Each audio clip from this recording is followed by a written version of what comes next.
Hello guys, আমরা শীতের মধ্যে ভ্যানের পরে উঠেছে ৫-৭ জন একসাথে, কিন্তু রাস্তার শীতের প্রভাবটা এতই বেশি আর কুয়াশা এতটা বেশি আমাদের যশোর জেলায়। আজকের ভিডিওতে আপনারা জানতে পারবেন যশোর জেলায় সর্বপ্রথম আমাদের আজকে কুয়াশার তীব্র মাত্রা বেশি। তবে বড় বড় যে পরিবহনগুলো আসছে মনে হচ্ছে জোনাকির আলো, কিন্তু বড় পরিবহন এগুলো বলা হয়, কিন্তু মানুষজন দেখা যাচ্ছে না আমাদের যশোর জেলায়। আমি এখন যাচ্ছি ঝিকরগাছা বাজারের দিকে।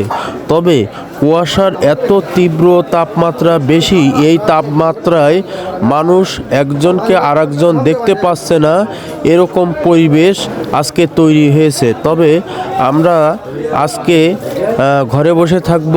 আজকের কুয়াশার তাপমাত্রা এবং শীতের তাপমাত্রা অনেকটাই বেশি আজকের দিনে।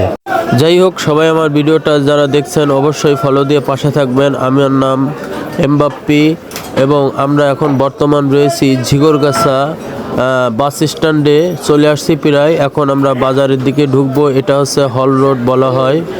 আর পাশে যেগুলো দেখছেন ফুটপাত, এগুলো লোকজন এখানে বাস স্ট্যান্ডে এসেও ভিড় করেছে।